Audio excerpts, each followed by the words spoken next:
Picoty Solaire, expert en solutions photovoltaïques pour un avenir durable. Et Akena, la reine des vérandas et des pergolas, vous présente Sud Radio, la planète demain. Christophe Debien. Bonjour et bienvenue sur Sud Radio dans l'émission La planète demain, dans laquelle je donne la parole aux acteurs de l'écologie positive. Bien sûr, ceux qui proposent des solutions durables à partir de l'innovation et des nouvelles technologies. Alors, dans la seconde partie de notre émission, nous aurons le plaisir de recevoir le docteur Jean-Christophe Charrier, médecin généraliste, expert en phytothérapie clinique et en endobiogénie, président également de l'Institut d'endobiogénie médecine préventive et intégrative. Mais pour l'heure, nous avons l'honneur d'accueillir François de Mazières, qui est maire de Versailles, ancien président de la Cité de l'Architecture et du Patrimoine, commissaire général de la Biennale d'Architecture et de Paysage de la région Île-de-France et qui vient de publier aux éditions Erol un ouvrage intitulé « Pour une vie belle », préfacé par l'architecte et urbaniste Christian de Porzenparc. Bonjour monsieur le maire, cher Bonjour. François de Mazières.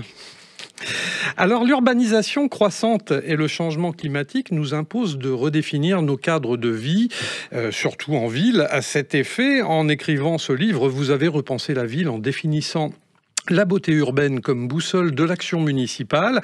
Et cet ouvrage est véritablement une boîte à idées éclairante à l'usage de tous les élus et de l'écosystème de l'urbanisme et de l'aménagement du paysage. Alors, cher François de Mazières, en votre qualité de maire de Versailles, avec ce livre, vous avez défini 10 axes concrets visant à faire de l'esthétique urbaine une priorité démocratique et sociale. Comment l'entendez-vous précisément ? Eh bien, écoutez, je crois qu'on est en train de vivre un changement de paradigme de l'approche de la ville. Quand j'étais à la Cité de l'Architecture et du Patrimoine, c'est-à-dire entre les années 2004 et 2012, c'était véritablement la prise de conscience qu'on ne pouvait pas penser la ville aujourd'hui comme on l'a pensé pendant notamment le XXe siècle. Parce qu'il y avait la préoccupation environnementale. Personne ne peut nier qu'il y a un risque réel. Le réchauffement climatique est là, on en voit les conséquences, parfois dramatiques, dans les événements climatiques qui peuvent intervenir. Et cela veut dire qu'on va imaginer une ville qui est différente de celle du XXe siècle, où au fond on était au contraire dans un optimisme assez béat, il faut bien dire, où le béton permettait de construire la même chose dans toutes les parties du monde. Et on avait peut-être un peu négligé cette dimension de la proximité des matériaux naturels qui existent dans telle ou telle région, qui n'existent pas dans d'autres régions. Et tout ceci amène à penser différemment les bâtiments et aussi la présence de la nature. Parce que ça aussi, c'est un élément fondamental de ces dernières années. C'est la revalorisation notamment du métier d'ailleurs de paysagiste, qui est tout un symbole. C'est qu'aujourd'hui, quand on pense la ville, on en pense une forme d'équilibre entre le construit et la nature. Et c'est ça qui m'a amené à cette réflexion, puisque en plus, j'ai la chance d'être maire depuis 17 ans, d'une ville d'histoire, d'une ville qui incarne beaucoup de choses, rien que par son nom, parce que c'est une qualité de vie, parce que c'est aussi, je dirais, une tradition culturelle française que véhicule le nom de Versailles, et dire que cette ville avait été pensée au départ au XVIIe siècle, car c'est une ville nouvelle du XVIIe siècle, par André Le Nôtre. Et Le Nôtre, au fond, c'était un paysagiste. Et il reste profondément ça dans l'ADN. Et je dis, cette ville, elle peut être intéressante dans la réflexion. Alors justement, les réflexions et solutions plutôt réalistes que vous partagez dans votre livre, sont-elles, selon vous, aisément applicables à l'échelon local ? Alors, oui, je pense qu'aujourd'hui, il y a des solutions et j'en donne quelques... Voilà, c'est des idées. Et ce livre, vous verrez, c'est ceux qui auront le courage de le lire, il y a beaucoup d'exemples pris dans différentes villes. Aujourd'hui, on a plutôt tendance à parler de la ville moche. Et si on regarde bien ce qui s'est passé dans ces dernières décennies, on a eu la construction de ces entrées de ville qui sont souvent absolument rebutantes, avec ces centres commerciaux, avec ces maisons qui ne sont pas toujours très inspirées, un peu stéréotypées. Et au fond, c'est se dire que finalement, puisqu'il y a cette préoccupation du retour de la nature dans la ville, de la préoccupation d'avoir des matériaux naturels, eh bien, c'est peut-être une nouvelle esthétique qui va arriver. Mais il faut être honnête. ce moment de bascule est un risque aussi. Parce que vous pouvez très bien, au contraire, imaginer des bâtiments qui sont des boîtes isothermes, totalement identiques les unes les autres. Donc il faut se prendre en main. Et pour se prendre en main, eh bien, rien ne vaut que de réfléchir ensemble, de regarder ce qui se fait bien dans certaines communes. Et mon propos, c'était de sortir du pessimisme. Je sais que c'est une thématique qui vous est à cœur, de ne pas voir les choses négativement, de ne pas se dire, eh bien, l'écologie, qui est un fait dominant de notre société, c'est quelque chose qui est rebutant, ça va faire des immeubles moches. Eh bien non, c'est au contraire peut-être la manière de se dire, qu'est-ce qui est positif là-dedans? Eh bien, c'est les villes vertes, on le voit, c'est une floraison aujourd'hui d'initiatives passionnantes. C'est ces matériaux nouveaux qu'on voit, qui sont fait des traditions que l'on voit fleurir sur nos façades. Alors, lorsqu'on parcourt votre livre, justement, au fil des pages, on vous sent convaincu dans sa beauté, l'harmonie de l'espace urbain, qui représente à la fois un patrimoine commun, un vecteur de bien-être, mais également un levier culturel. L'ai-je bien ressenti ? Oui, tout à fait. Je pense que qu'est-ce qu'on recherche dans la ville?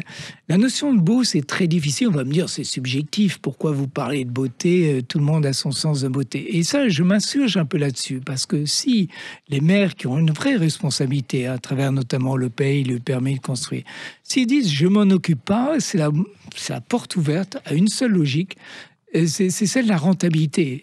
C'est celle du promoteur immobilier, c'est son métier. Il faut gagner de l'argent. Donc, il faut qu'il y ait des gens qui soient là pour dire, attention, l'histoire des villes, c'est une histoire importante.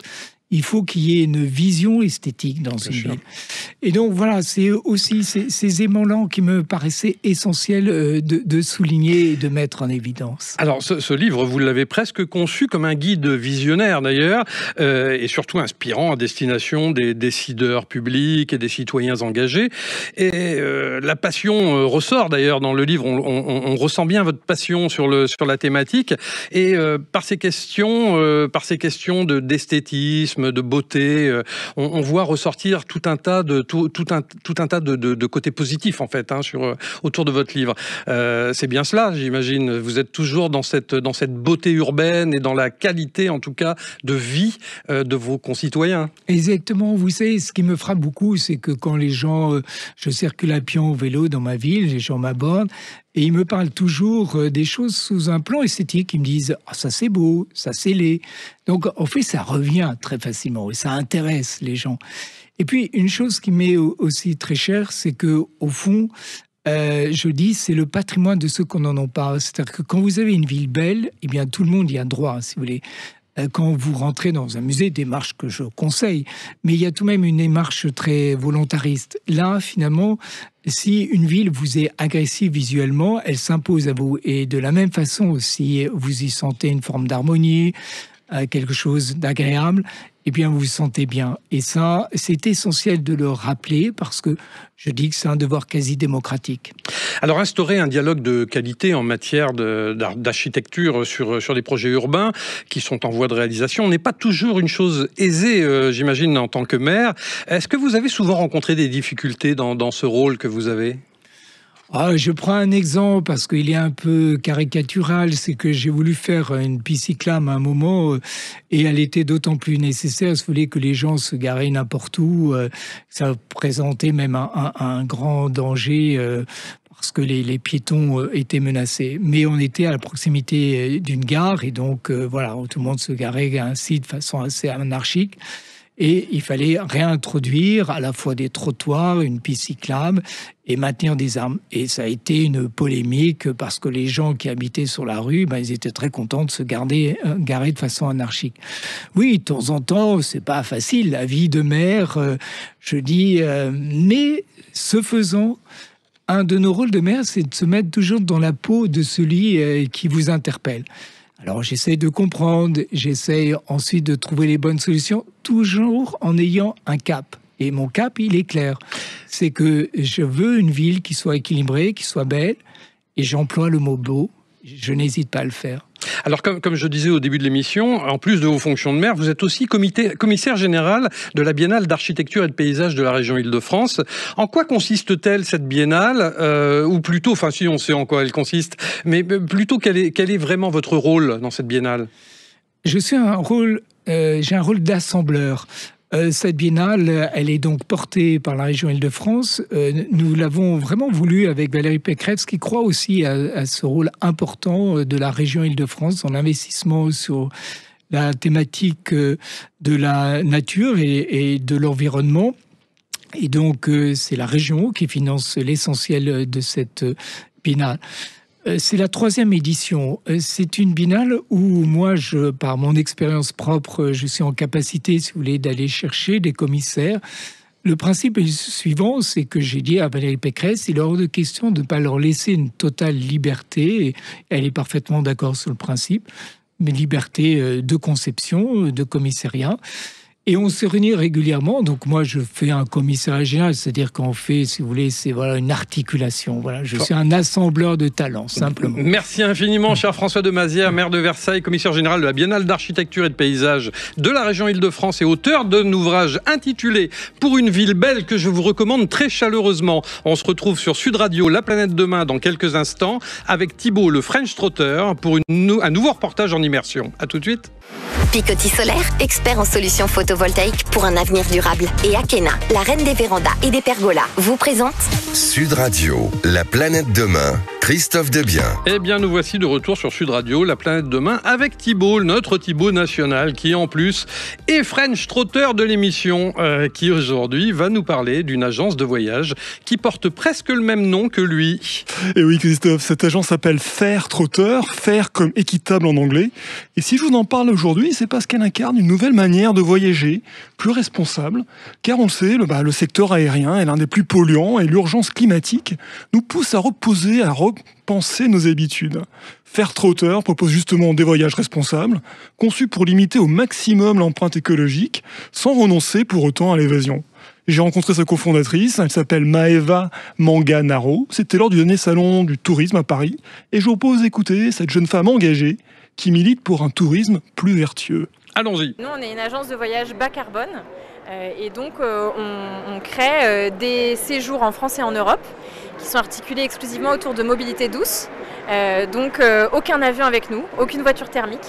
Par contre, on va s'amuser avec du train de nuit, du voilier, du vélo, du van électrique, un peu tout ce qu'on peut. Une combinaison de transport doux et ensuite peut-être il y a d'autres solutions aussi au cours du voyage pour réduire son empreinte carbone.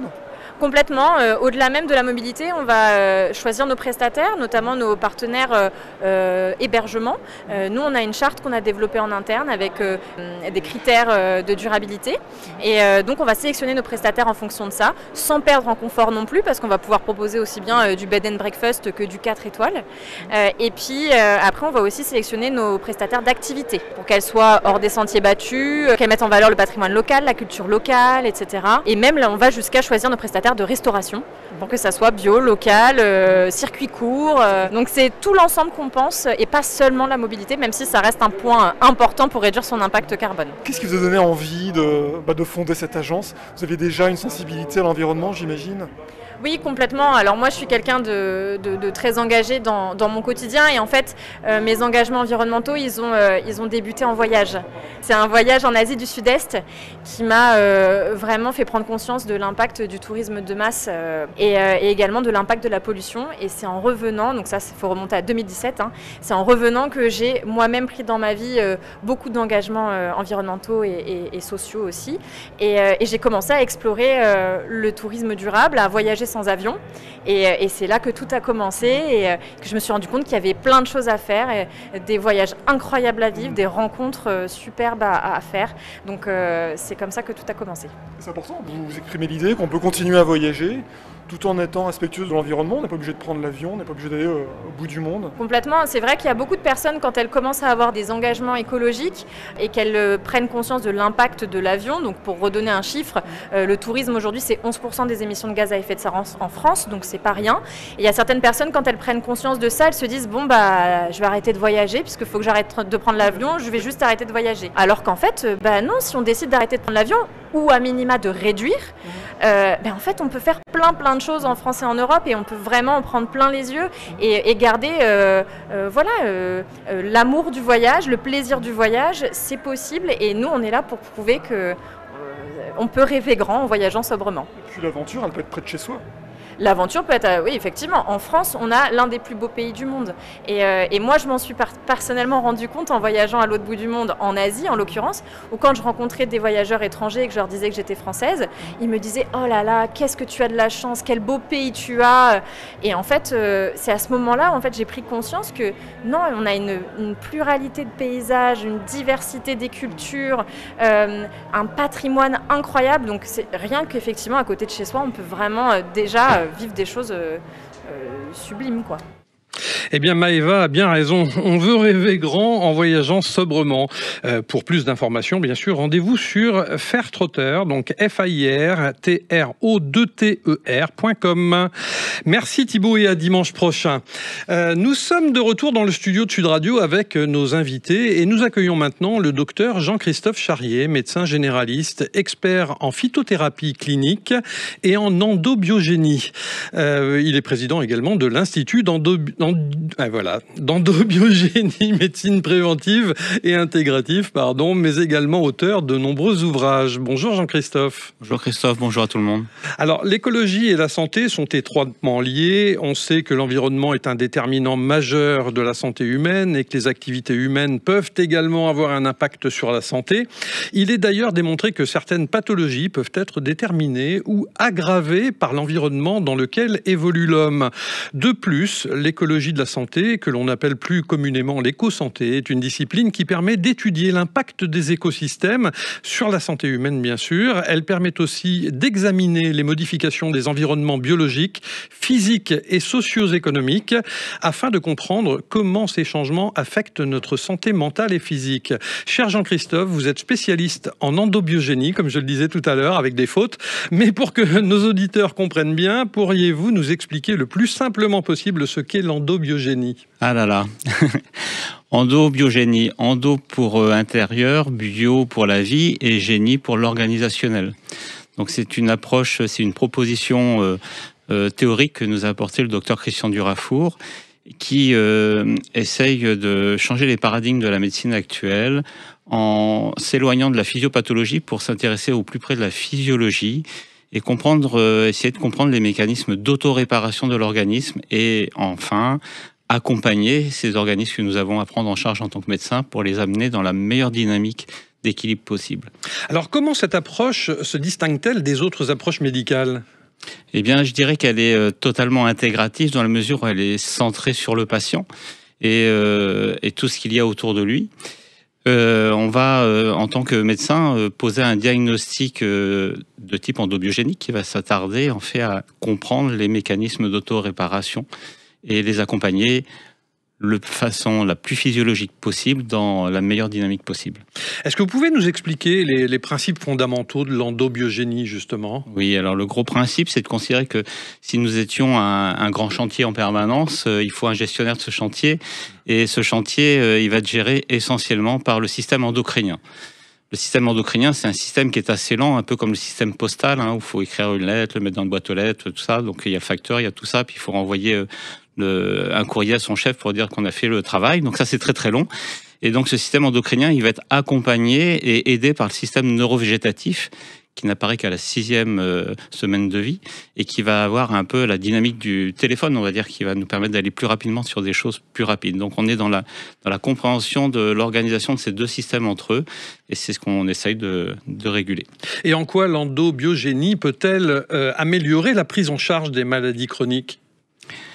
Parce que on est dans une médecine classique très symptomatique où on va effacer les symptômes sans forcément aller à l'origine de ce qui a amené à la constitution de ce symptôme. En endobiogénie, on va chercher surtout dans quelle finalité s'est mis l'organisme pour arriver à ce déséquilibre-là. Le déséquilibre qui est devant nous, avec notre patient qui est en souffrance, n'est que le meilleur équilibre qu'il ait trouvé pour vivre jusqu'à cet instant présent. Donc, quelle est la finalité de l'organisme et pourquoi il déraille? Pourquoi, moi j'ai une vieille de chevaux et il m'est arrivé une fois d'appuyer trop fort sur la pédale de frein, je suis passé à travers du plancher. Donc, ma finalité était d'arrêter ma voiture et pourtant j'ai cassé le système. Donc, c'est ce qui se passe dans la plupart des maladies chroniques où on est dans un organisme qui dépasse sa finalité et qui s'emballe dans une folie fonctionnelle. Alors, en parlant de maladies chroniques, pensez-vous quels sont le résultat d'un non-respect de l'écologie? Alors, je pense que c'est une catastrophe. Bon, alors là, ça va fort. Ne pas respecter l'écologie, c'est une catastrophe. Nous sommes, en tant que médecins, prescripteurs de molécules qui peuvent être très polluantes. Donc il est fondamental aussi dans la prise en charge de nos patients, entre le rien faire et faire le maximum, de faire une multitude de choses respectueuses de cette écologie, de notre environnement, et de prescrire des thérapeutiques les moins polluantes possibles. Vous avez des outils diagnostiques qui sont utilisés en endobiogénie ? Oui, plusieurs, bien sûr. Tous les outils classiques, globalement. Ouais. Mon premier outil, c'est l'écoute, l'observation, l'examen clinique, qui est très très long dans notre pratique, qu'on peut compléter avec des examens complémentaires, qui, comme je le répète toujours, ne sont que là en complément pour venir étayer, appuyer la réflexion du médecin. Et dans ces examens complémentaires, nous avons la biologie, et puis tous les examens complémentaires en radiologie, par exemple, qu'on peut utiliser. Dans la biologie, nous avons une lecture qui va être plus approfondie et qui... toute la biologie que vous avez des chiffres avec des normes qui sont derrière. Ça, c'est tout le travail de Claude Bernard et de l'homéostasie. Et le docteur Christian Durafour, il a eu cette intelligence de se dire que c'est une photographie d'un instant donné du fonctionnement de notre organisme et que tous ces paramètres, on peut les relier entre eux. Et on peut faire des algorithmes mathématiques qui sont liés, en fait, à la connaissance de la physiologie pour avoir une idée de la fonctionnalité du patient. Et donc cet examen et cette interprétation de la biologie nous permet d'étayer notre réflexion clinique. Et quel type de traitements sont proposés en endobiologie ? Alors en endobiogénie... biogénie, pardon, encore une fois. Endobiogénie, donc nos traitements, ils ont pour objectif d'être le plus respectueux possible de la physiologie du patient. Donc quand les états d'équilibre sont tellement dégradés et que le danger est imminent, il est évident qu'on va utiliser tout ce qu'on a appris à l'université en médecine classique en substitution. Mais dans la majorité des cas, notre thérapeutique doit être physiologique, elle doit accompagner, étayer. Et le meilleur outil thérapeutique que nous ayons trouvé pour ça, c'est la plante médicinale. Alors, quelle formation est-il nécessaire d'avoir pour devenir praticien en endobiogénie comme vous ? D'abord, il faut être médecin, diplômé, thésé. Ça fait partie des critères d'inclusion pour rentrer dans la formation en endobiogénie. Et nous allons faire une formation complémentaire qui se fait sur 2 niveaux de formation. Une première année avec 80 heures de formation, une deuxième année avec 88 heures de formation supplémentaire. Et vous avez rencontré des défis, enfin les principaux défis, quels sont-ils auxquels l'endobiogénie est confrontée aujourd'hui ? Le principal défi, c'est que c'est un défi, je dirais, à l'échelle de notre planète. C'est que seulement 1 humain sur 5, c'est l'OMS qui nous le dit, n'a accès aux thérapeutiques modernes. Donc avec la phytothérapie, on a accès à l'ensemble de l'humanité. Et la matière grise et l'éducation est quelque chose qui est beaucoup plus facile à diffuser. Donc le plus gros défi que nous ayons, c'est de diffuser notre savoir et notre savoir-faire à l'ensemble de la planète. Et on a bien avancé parce que lorsqu'il y a des volontés politiques, comme au Mexique par exemple, on peut. Moi, j'ai été appelé à Mexico pour former les médecins de santé publique de la ville de Mexico, et il existe maintenant une clinique de médecine intégrative publique et gratuite, accessible à l'ensemble de la population. C'est quoi pour vous l'écologie positive en 2 mots ? L'écologie positive, c'est le respect de son environnement et le respect de soi-même. Merci infiniment, cher Jean-Christophe Charrier, médecin généraliste, expert en phytothérapie clinique et en endobiogénie, président de l'Institut d'endobiogénie, médecine préventive et intégrative. On se donne rendez-vous dimanche prochain à 12h30 sur Sud Radio, bien sûr, pour un nouvel épisode de La Planète Demain, l'émission qui met à l'honneur les acteurs de l'écologie positive et porteurs de solutions novatrices. À dimanche prochain. Akena, expert en carport et pergola solaire pour des économies et un avenir durable. Et Picoty Solaire pour que l'avenir s'éclaire avec des choix durables. Vous ont présenté Sud Radio, La Planète Demain, Christophe Debien.